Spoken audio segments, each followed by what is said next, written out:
Di video kali ini, kita kembali belajar pada tema 8, subtema 1, muatan pelajaran, ilmu pengetahuan, alam.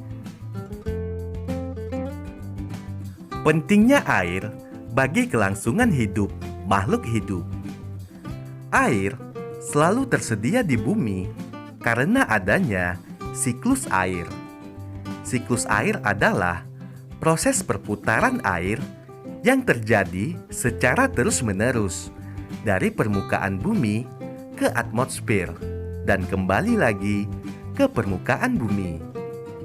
Tahapan siklus air yang bermanfaat bagi makhluk hidup adalah hujan.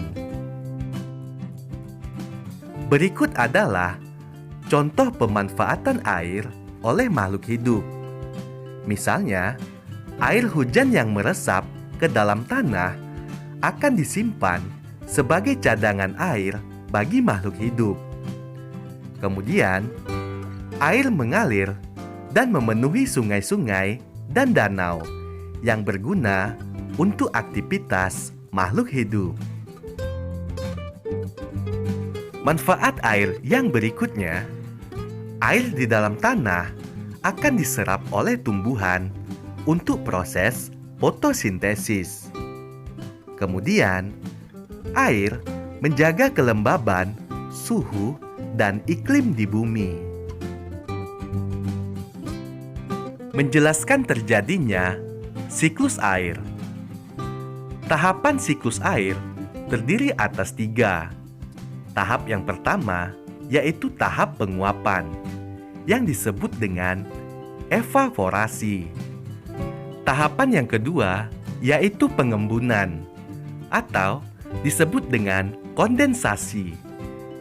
Berikutnya, tahapan ketiga yaitu tahapan hujan atau presipitasi.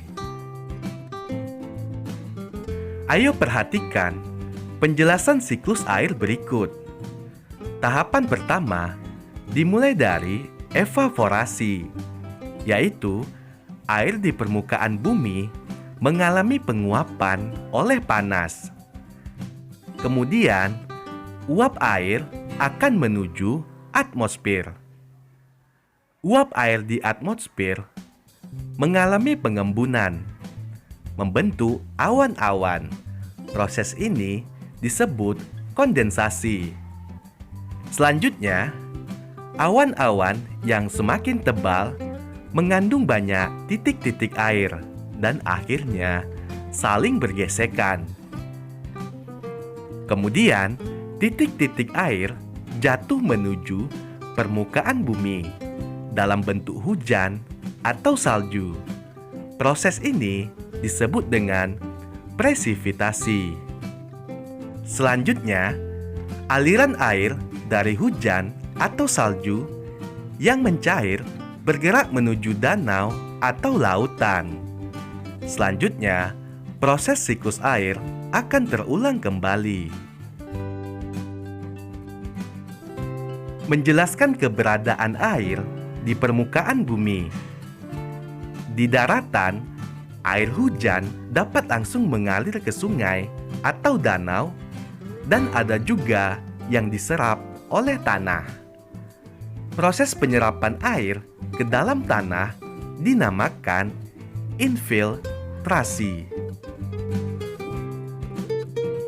Sungai merupakan sumber air yang banyak dimanfaatkan oleh makhluk hidup. Sungai terbentang dari hulu hingga hilir. Hulu merupakan bagian awal terbentuknya sungai. Hulu sungai berasal dari wilayah pegunungan. Bagian hulu biasanya memiliki mata air. Hilir merupakan bagian akhir sungai yang terletak berdekatan dengan laut.